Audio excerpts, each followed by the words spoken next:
You're listening to Stories Behind the Songs with Chris Blair. For more information, you can find us on Instagram and TikTok at SBTSongs or check us out at chrisblair.com. Hey, what's up, everybody? This week, I'm sitting down with Aaron Schilb, and he's a great songwriter, but we're going to dive into a little bit more on the business side. He started Nashville Tour Stop. We're going to talk about all of that and everything that went into him growing what has now become an amazing brand. He has done hundreds of shows. Actually, he's coming up on his 1,000th show that he's going to do right here at the Listening Room coming up this year. Also, check out his socials because he's got an incredible podcast. He takes Nashville Tour Stop out on the road. A lot of great stuff. Let's dive into it. Here is Aaron Schilb.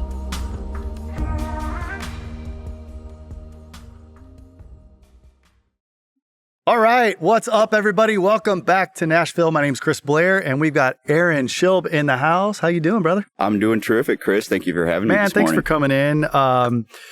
Yeah, as always, I just like to start from the beginning. So we're both Missouri boys. We are. And so you grew up in Columbia, Missouri. Mm-hmm. So take me from, like, what was your childhood like? Walk me through. You had a big musical family. So walk me through all of that and then how you got to Nashville. So like you said, huge musical family.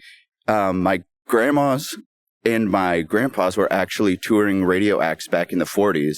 And then when my dad was born, he started playing the piano. So all the way through my lineage, music has been a huge part of our family. So my mom and my dad were musicians. They both gave me piano lessons. My mom had a pub deal in Nashville, actually. So that was my first kind of exposure to Nashville. Yeah. And then both of the older brothers were musicians. And I was always very adamant about not being a musician. I didn't want to be like my family. I was kind of the black sheep. I wanted to be an astronaut. Yeah. Unironically, I wanted to be an astronaut.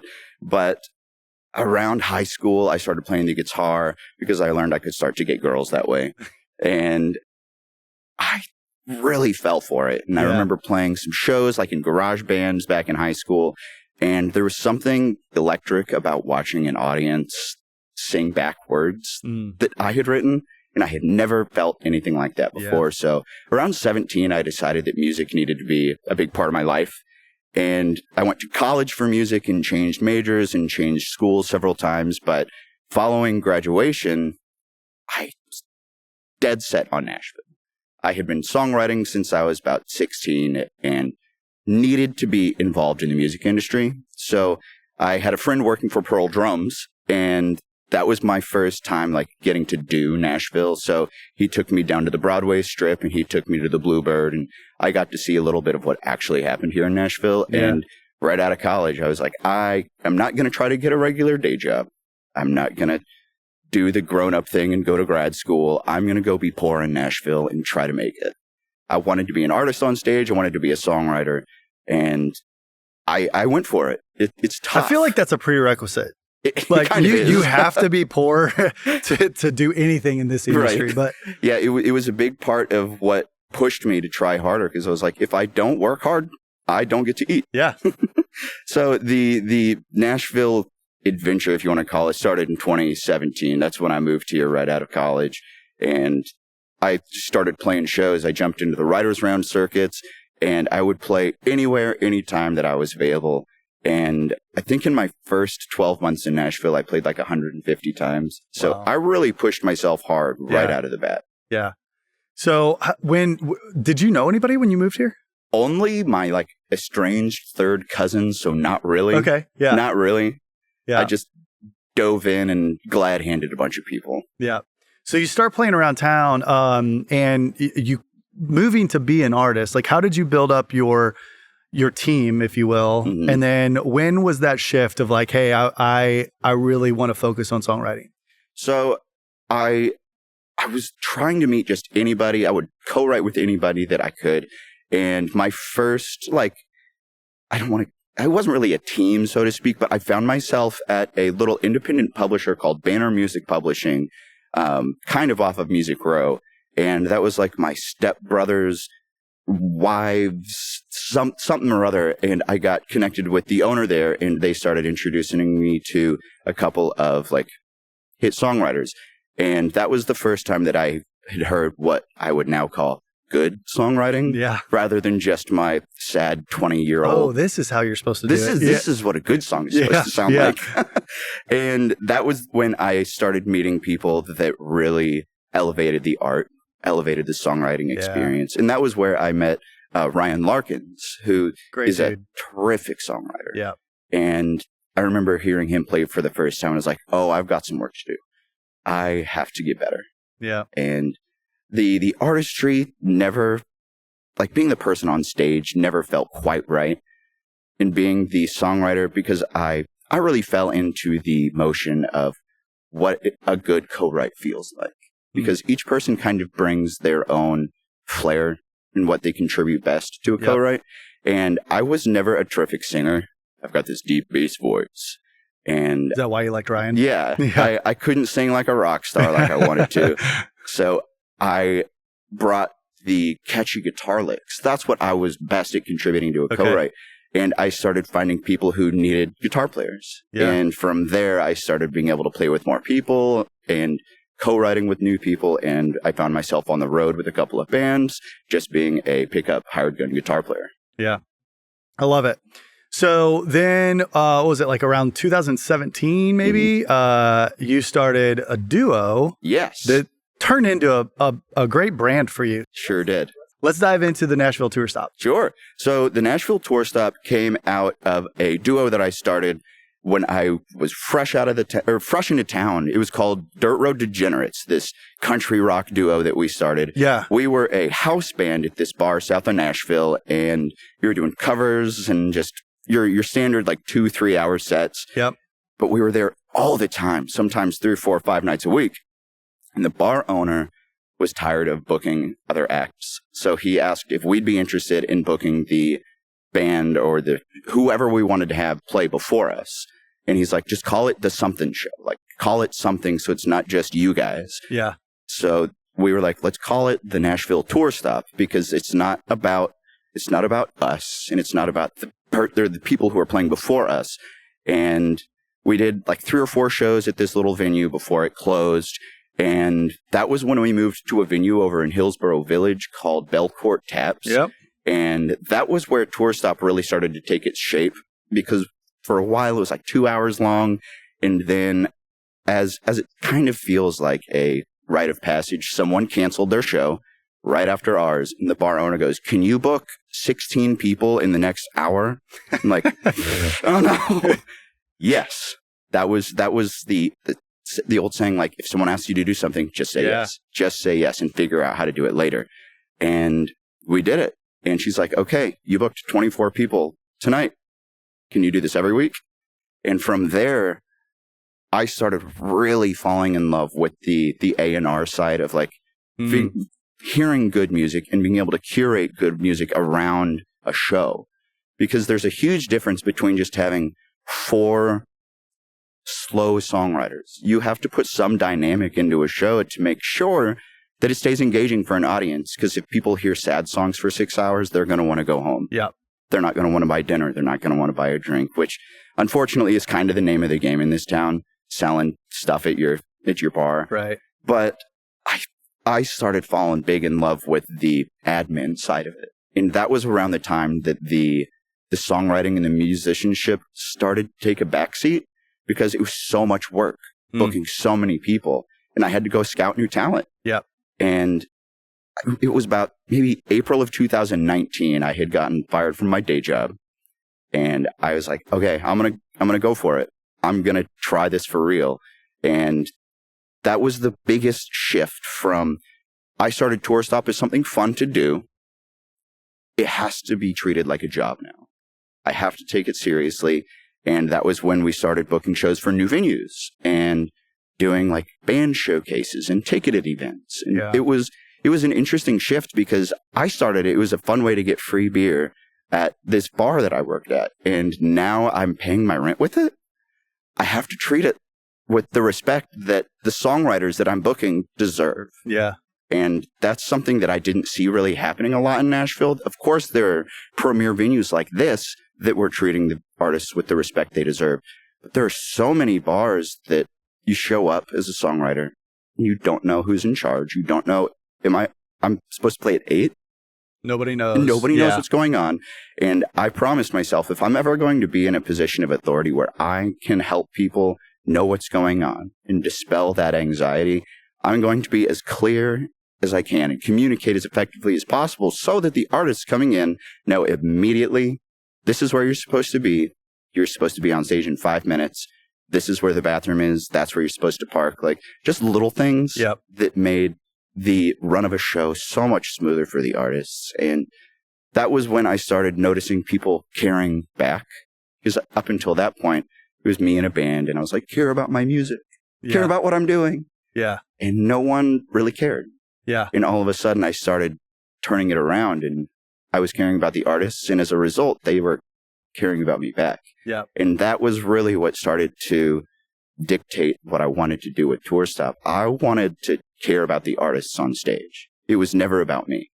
Yeah. It was originally called Aaron Schilb's Nashville Tour Stop. And I took my name out of it. It's not about me. Yeah. It's about the people on the stage. Yeah. I love that. That's one of the exciting reasons I wanted to have you on the show because, like Stories Behind the Songs podcast is, 90 to probably even 95% of the guests, we're diving into specific songs that they've written and, diving into like why and how and, all of those stories behind the songs. But when I started this podcast, I also wanted to open it up to like different areas of the industry that just don't get talked to a lot. So like, we've had Rusty on, CEO of Sony Music Publishing, and, just different, diving into different aspects of that. And it's the same thing here with the listening room. Like depending on the day, we're booking anywhere from 16 to 24 people a day. And, it's a lot of work. And like you said, like making sure that the show is energetic and not every song that's going to be played is a slow, sad song. And finding those people that play off of each other on stage and all of that. So I know the work that goes into that. So when you were kind of building that, I mean, you went from like 20 something shows the first year to over 200 shows just a few years later. What were the challenges and, some of the highlights of going through that and doing what you were doing? The biggest challenge early on was the volume. Yeah. Because if you're doing sometimes 24 people a night, we're in Nashville. There are thousands of songwriters ready to play at any given moment. The hard part and the hardest part, even still sometimes, is finding 24 available quality performers on the same day. It's been a fun game trying to figure out what people can I put together that are going to put on the best show. And that was one of the hard parts early on was I didn't know anybody. I didn't know anybody. I had worked with this one small independent publisher, and I knew about the DeMunbrian Strip and kind of the Midtown scene. And there were a couple of other shows that I would go to, but I didn't know anybody. And I didn't have any credential to my name, so I could walk up and say, hi, I'm Aaron. I book a writer's round. And people didn't care. Yeah. And I had to figure out, how do I get you to listen to what I'm saying? And I would invite people on like, hey, I'll get you dinner. Just come out sometime. Like, just come watch the show.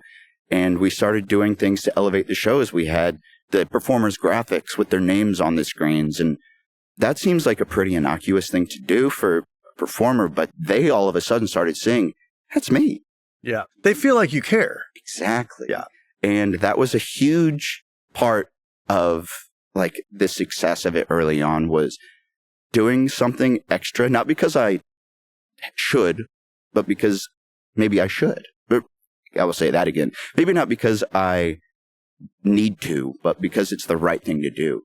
Like I heard a song maybe 2018. It was that exact line as the hook. It's like, do the right thing because it's the right thing to do. And hearing that really kind of stuck with me. Like, the right thing to do is to help these songwriters boost their careers. Yeah.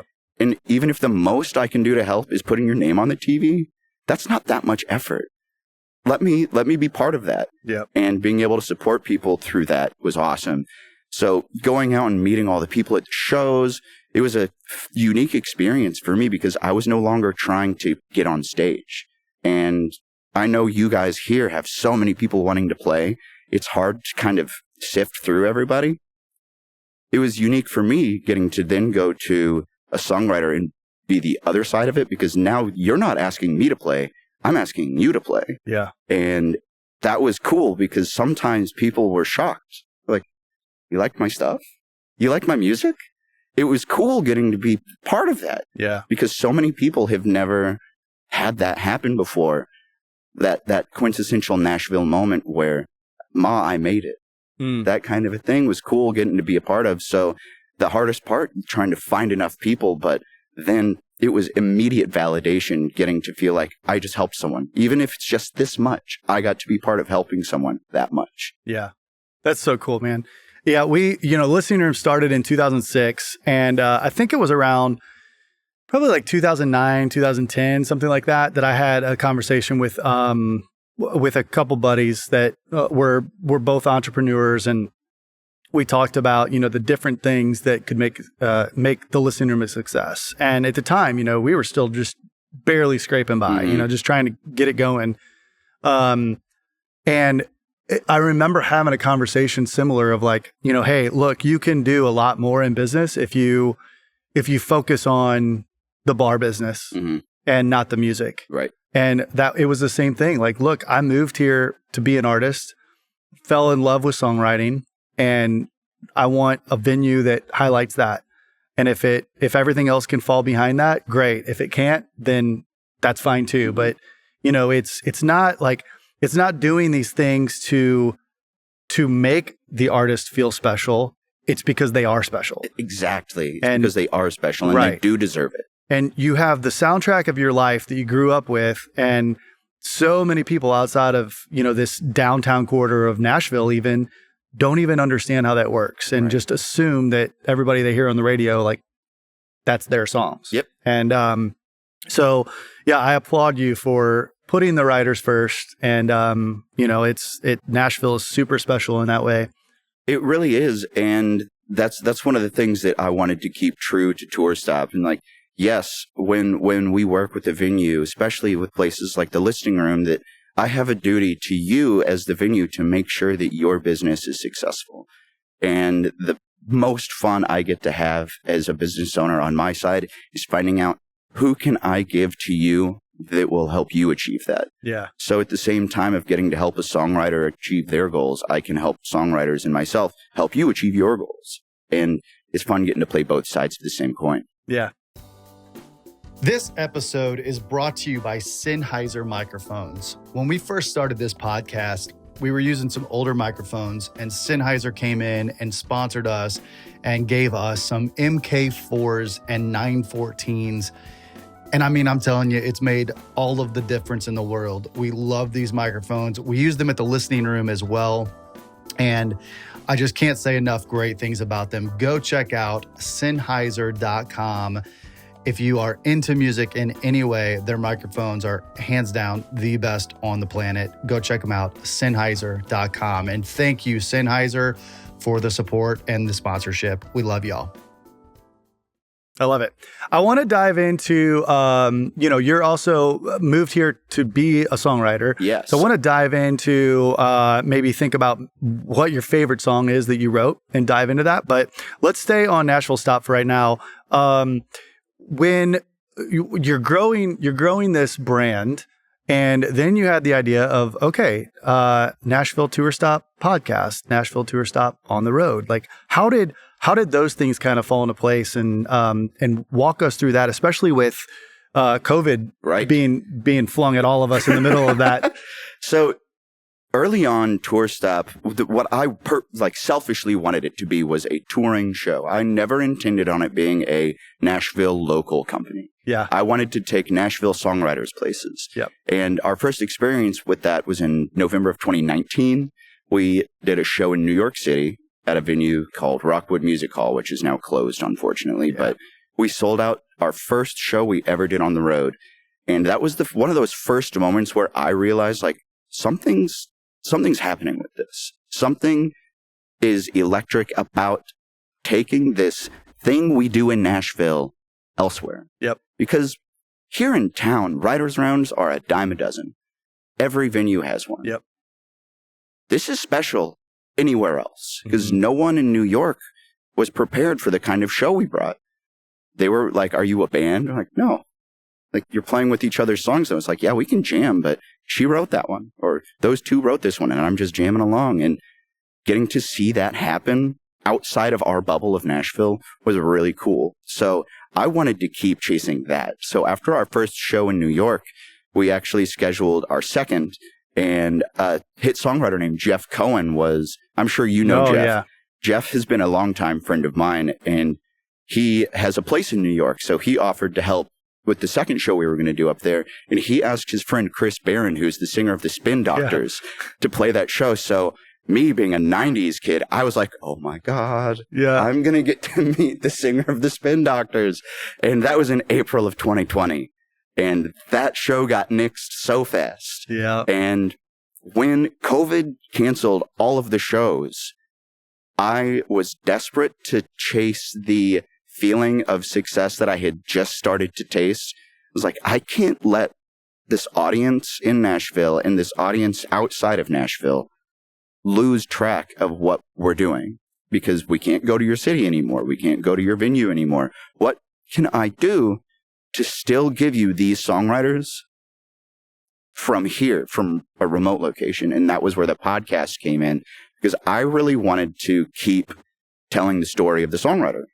There's so many people playing shows, and after a show, you can only have so much of a deep conversation, or before, when you're in the green room, you're not getting into the nitty gritty of like getting to know someone. And the podcast really enabled me to actually meet people. And it's turned into one of the most fulfilling parts of doing Nashville Tour Stop now, is I actually get to know intimately the songwriters and the performers that are playing. And as a result, now the audience that listens to the show also gets to hear that, because just like your podcast, no one's ever going to get to hear the deep stories behind some of the hit songs. And that's so interesting. It's why people come to venues like this. Yeah. They want to hear, how did you come up with that idea? Or why did you come up with that idea?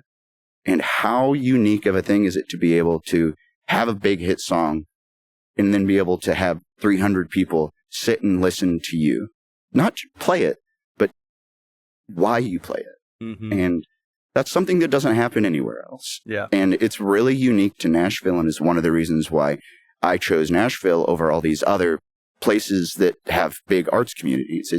There's something really, truly unique about Nashville and the arts community of Nashville. There definitely is. Yeah.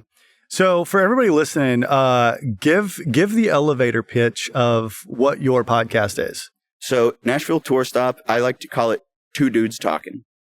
And yes, girls are on all the time, but it's not a hard, like, cut interview. It's not Howard Stern. It's very freeform. I like to make the guests feel very at home. Like, I'm sitting on a couch right now. Yeah. This is the same kind of a vibe. Yeah. I like to chat, and there's a couple of things that generally come up. I like to talk about someone's songwriting process, or like, of course, the background and why you do this. But the thing about the Tour Stop podcast is it's not any one thing.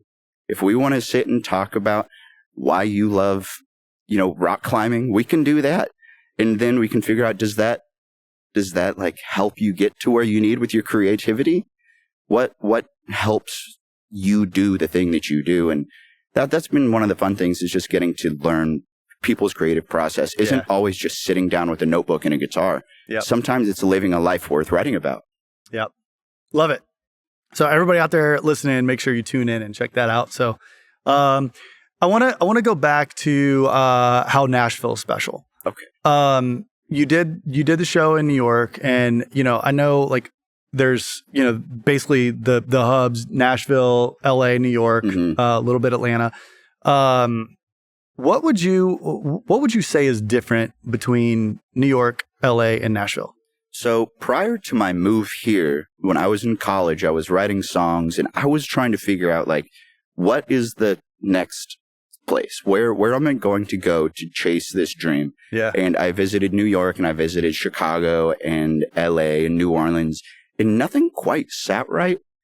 I went to LA and everyone felt really disconnected and cold and like the whole "what can you do for me" attitude. And I can't do anything for you.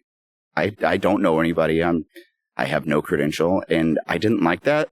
And New York was just very, I mean, it's the Northeast. Like, it's very just cut and dry. Like, this is how we do things, and we are not changing. Yeah. And I visited Nashville for the first time.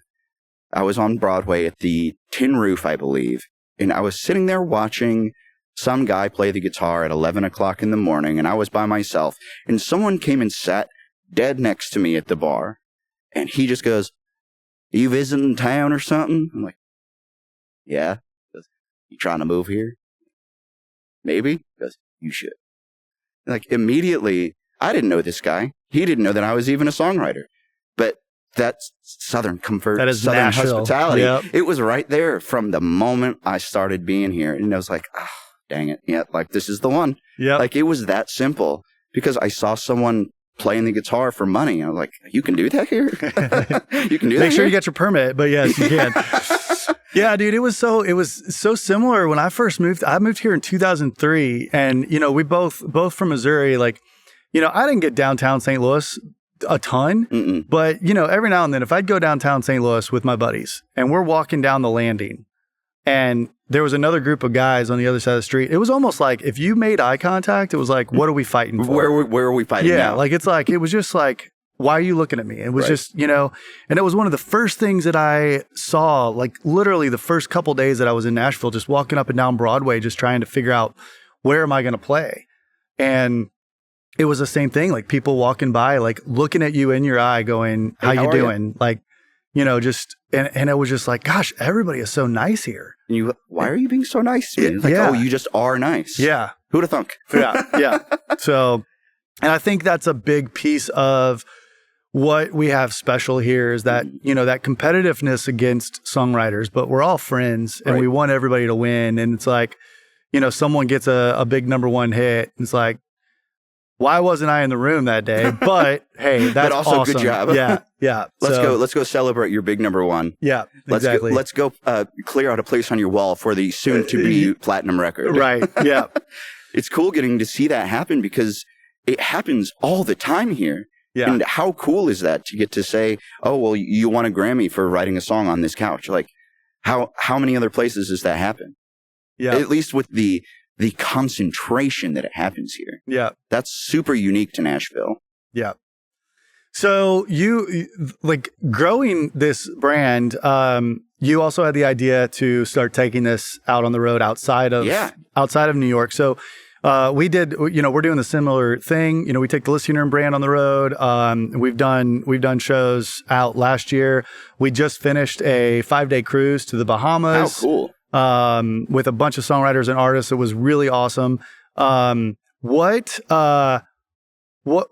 What areas are you focused on? And like, I think the other thing I want to dive into to stick on like the business side of this is like, you've had to learn a lot of these things by trial and error, right? Mm-hmm. So, and you are the A&R, you're the social media manager, like all of the things. So how was that transition of like, okay, like figuring out all of these different things that you've got to do, especially going outside of Nashville to make it work? Because it's definitely not a copy and paste. Yeah. The things that work in this town don't work. They don't. In other towns. And sure, the art can still be appreciated, but that's totally different. And I was a terrible student. I was not great in high school. I was not great in college. I tried hard. I just never succeeded like that. Yeah. And it was because I never really cared about what I was learning. And that's been the biggest change between growing Tour Stop is if I need to learn how to do something to grow the business, all of a sudden that light switch of, oh, I need to do this. I care about this. I'll learn how to do it. It's interesting learning how to learn. And I guess that's the whole purpose of school as a kid, learning how to learn.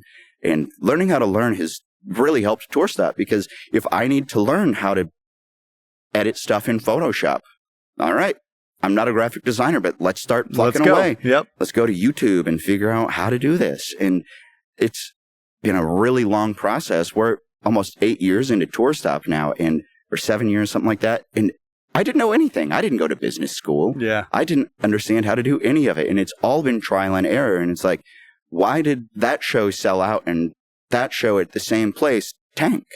And I really started looking at Tour Stop of like, let's figure it out. Like, there's data for it. Let's figure out what happened there, what happened with those people, and pick it apart.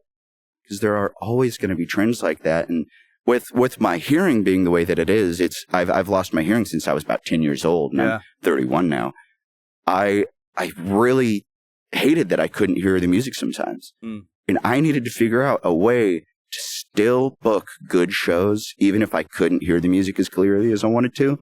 So I started kind of approaching booking music the way that movie Moneyball did, with all baseball statistics. It's like, let's figure out what's happening, because there are trends, and sometimes it's down to the weather or anything like that. But it's like, I have to figure out how to keep the business afloat if this goes away someday, because there's still empirical data that's unchangeable. You can always trust the numbers.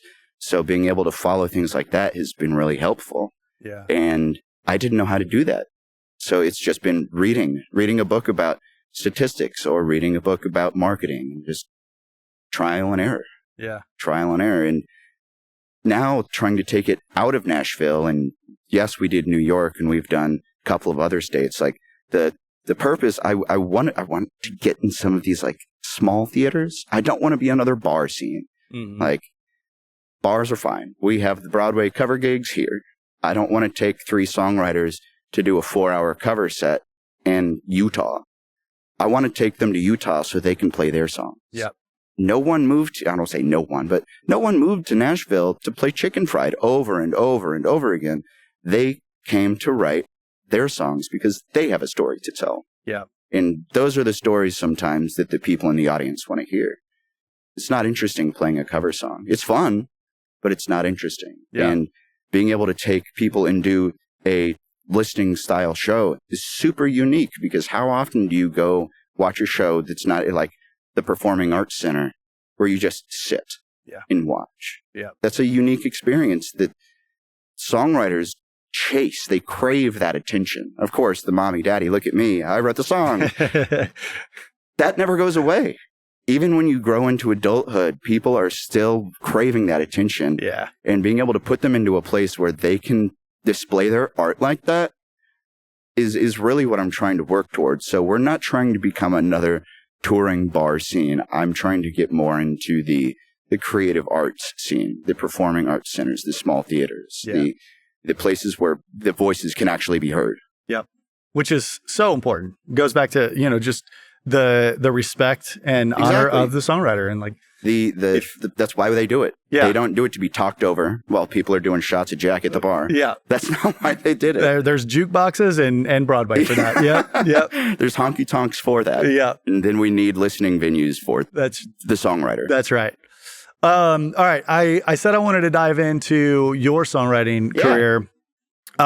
So I know, like, you don't get to play out as much anymore. So I want to touch on that. I know you do every now and then jump up and still perform. So how often do you do that? And does it, do you miss it? I miss it a lot, actually. It's like an ex. Like, it's probably good that we're not together anymore, but it doesn't mean I'm not nostalgic for it. Yeah, that's so good, man. I do miss the performing, but because I've seen videos of myself performing now with my hearing being as terrible as it is, and I have watched those videos being like, I don't know if I'd book that guy. So yeah, I miss it, but I grew up playing songs, and like I grew up on Led Zeppelin and AC/DC and Van Halen, like classic rock, but that's not the kind of music I play. That's the stuff I enjoy listening to. But the kind of music that I play, I actually play comedy music, and that's not for Nashville bars. Like, it's not, I can't tell a joke if you're not listening to the whole setup punchline. And I've written a couple of songs that I love playing. And when I get to sub in for my friends, like if someone cancels in and I'm sick and I have a guitar, like, okay, I'll come up and play a song. But it's always just for the fun of it. It's no longer about, can I get this song on country radio? I wrote a song called Don't Invite Me to Your Wedding. And it came from a very real place. I was on the phone with a friend of mine who had invited me to his wedding. And I was at that point kind of bitter. Like, don't invite me to your wedding unless there's an open bar, man. Like, and I said it and he's like, hey, you need to write that down. I know you are being a jerk right now, but like that might be a good song. And I wrote it down, and every now and then I get to play that song at these shows, and it gets a laugh out of the audience because, like you were saying, so many shows are just sad song, sad song, sad song over and over. I can come in with a laugh, and it disarms the audience a little bit. So it's kind of like a palate cleanser. Yep. It's those cans of coffee beans at a Bath and Body Works. You're like, all right, I got to clear my palate. Now I can smell a new one. Yeah. I do miss it, but what I don't miss is the soul-crushing anxiety of wanting people to like my art. I can like my art, and that's okay. And every now and then if I get to be out and play, that's fine too. How often do you play now? Oh, less than once a month, maybe once every other month. Yeah. And yeah, I miss it a lot because like I said, when I moved here, I did 150 shows my first year and I was playing all the time, and I kind of fell out of love with it. And it was a weird feeling because I had romanticized what it was going to be like being a musician in Nashville. And it's a lot harder than you think it's going to be. Like, we move here expecting, oh, Nashville is going to be tough. I got to work hard. And then you get into it and you're like, oh, goodness gracious, this is impossible. Because I've seen guitar players, like I was the best guitar player in my hometown. Like, everyone was. Everyone who lives here was the best singer-songwriter in their hometown. And I remember seeing a guitar player, I forget what venue it was, but I watched his fingers just do the thing. I was like, I'm glad that I'm not doing this anymore, because people like him are the people that need to be in front of their audience. Me struggling to play the Led Zeppelin song isn't what people need to see. Yeah. It's so cool because I don't have to lose myself in the artistry now. It can just be for fun. And that was a weird thing to get over because it's like giving up on a dream, but the dreams change and that's okay. The dream is paying a mortgage on time. Yeah, I agree, man. This has been such a blessing to me. And I moved here to be an artist as well, and then kind of, and I still do write, but to be able to kind of shift into, okay, I'm still in the industry that I wanted to be in. This is not the path that I saw, but I'm so grateful that it doesn't mean it's the wrong path. Right. No, this is 100% the right path. It's the same thing. I was the best singer in my area in St. Louis, opening up for every major label that came through. And like, and then same thing. I moved here and I was like, I'm not that good. So reality check. Yeah. That's really cool. But, I know, through that process, similar to us here, you've gotten to see a lot of people that have started out, playing Nashville Tour Stop, and then they become the stars, and then become the stars. You already mentioned Ryan Larkins; he's killing it right now. Yeah. And, so what are some of those stories of like people that you've seen kind of go up the ranks? So it's been really interesting seeing that happen because Priscilla Block is another one of the ones who's hitting it huge right now. Who her last show before the COVID shutdown, which would have been her last show before her first big TikTok blew up, was a Nashville Tour Stop show. Yeah, we did a 90s night at this Belcourt Taps, and everyone dressed up in their 90s clothes and everyone played a 90s country cover. But that was her last gig before she exploded into stardom. And it's really cool getting to go back into my show notes and be like, oh yeah, Priscilla Block played Any Man of Mine. Like, yeah, it's cool getting to see stuff like that because I never thought that would happen for me, and getting to watch it happen to other people is almost as fun. It's almost as fun. So getting to see people like Priscilla play Nissan Stadium for CMA Fest a couple of years ago, sitting in the stands and watching the girl sitting next to me sing those lyrics, I was like, that's my friend. That's my friend. How cool is that to get to stand with 65,000 people and know the person on stage? Yeah. And Priscilla, and there's been other people like Ryan Larkins and Ashley Cook and Tiger Lily Gold, people who've come through our shows who we were just kids. Yeah. We didn't know what we were doing. We were all just buying $5 French fries because we didn't have $6 in our wallet. Like, we were broke, and we were broke together. And now getting to see people who moved here to make it, actually make it, how cool is that? Yeah. How many places can you go and watch people in real time accomplish their dreams? It's something that doesn't happen anywhere else. It's not going to happen in St. Louis. It's not going to happen in Columbia. It happens here. Yep. And we get to be a small part of it. And even if we don't get to see these people all the time now, the memory of getting to be a stepping stone to Nissan Stadium is pretty sweet. Yeah. Yeah. I still get texts every now and then from, big, people that we get to see on the ACMs, that will text and be like, I'll send them a message of like, I've reached out to like Carly and Lainey and people like that after they receive an award, like, hey, congrats, I'm so proud of you, blah, blah, blah. And like those messages that I've gotten back of like, thank you so much. Like, you helped pay my rent as we were getting there. And like, just being able to, like you said, be a very, very small piece of it, but just sit back and watch. It is the coolest thing in the world. It's validation knowing that what we're doing is contributing to someone's dream. Yeah. And 100%. Getting to be part of that it's the most important thing. And I'll do this until the day I die, getting to be part of that. Yep. Okay. Going back to songwriting, what would you say your favorite song that you've ever written is? My favorite song that I've ever written is a toughie. There's the song that I love to play, and then there's the songs that I know the audience likes to hear. That song, Don't Invite Me to Your Wedding, is one that I know the audience really cares about. But I wrote a song when I think I was 21 or something. I was pretty young, and I had gone through a breakup, and it was the first time that I had written a song that something felt different, something felt right. And my dad, he's a musician in his own right. He's a very accomplished concert pianist, and he never got the songwriting. He was never a Chase Nashville. He was never that kind of supportive. He's like, pay your rent on time supportive. And I played this one song that I had written on the piano called From Afar. And my dad came down the stairs. He's like, that's awesome. This is the first time that he had ever complimented something that I had written. He goes, that needs to be in a musical. Like, I had never felt that feeling, and I didn't write it to be in a musical. But in my dad's eyes, Broadway theater is like the pinnacle of songwriter success. And when he said that it should be in a musical, I was like, you know what? Like, maybe I don't suck at this. Yeah. Like, maybe there's actually something here that is worth pursuing further. Is that song out anywhere? No. It's just in my heart. Okay. All right.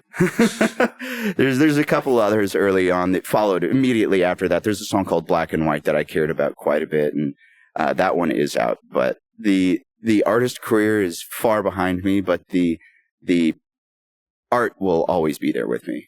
So you have to come to a Tour Stop show. Sure do. To hear those songs. So, yeah, you sure do. Yeah. I love it. Well, dude, thank you. Thanks so much for sharing a little bit of your story. Pleasure, Chris. Yeah. What's coming up next? Tour Stop 1000. Nice. We have been doing this for so long. We've been planning so many shows.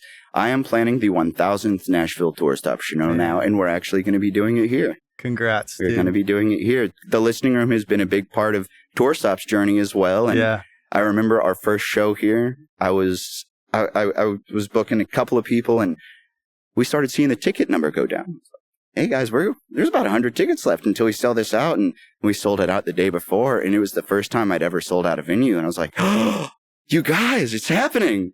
And how cool is it that you get to be part of not just songwriters, but you get to be part of business owners. Yeah. Like successes. So getting to do a special show, being the first place I got to sell out, I thought it would be only appropriate to get to do a huge milestone of our 1000th show in a place like this too. So we're going to try to have some of our graduates come back and play. These people who are off doing the stadiums, we're going to do our best to get some of them back here. I love it. Yeah. Yeah. We're honored to be a part of it. And I'm just, man, you've killed it. Thank you for letting me. Yeah. Okay. Last question. I always end with this. If you are able to go back to 8-year-old you in Columbia, Missouri, All the things that you've gone through now, what advice would you give yourself today? You know, that's a big question to ask, because when I was 8, I didn't want to be a musician. My mom coming to Nashville to write songs, I definitely didn't want to go to Nashville. And I kind of really closed myself off from trying music. I quit piano lessons. Yeah. It wasn't fun. And if I could go back and talk to that kid, I would say, just don't quit, man. Like, you're going to end up doing all of this stuff that you hate right now professionally forever. And it's something that I have to remind myself now. Like, if I hate doing something right now, it doesn't mean I'm going to hate it forever. Yeah. There's always room to grow and change and evolve into, maybe I'll learn to love this. And that's the biggest thing I can say is just leave yourself open to growing into new things. Yeah. I love that. You also went to school to learn how to learn, and you have YouTube experience now on figuring those things out. So you can always go back to the piano. That's it. Learn how to learn, man. That's right. Aaron, thank you so much for being a part of today. Chris, it's my pleasure. Thank you for having me on. Yeah. Thank you, everybody out there, for listening. We will put liner notes in this episode so you can learn more about the Nashville Tour Stop. You've been listening to Aaron Schilb, and we will see you next time. Thank you for listening to another episode of Stories Behind the Songs with Chris Blair. Make sure to give us a follow on Spotify if you enjoyed this episode, and make sure you click that notification button so you can keep notified when new episodes come out. We release brand new episodes every Tuesday, and you can find us on YouTube at Stories Behind the Songs with Chris Blair, or anywhere you listen to podcasts.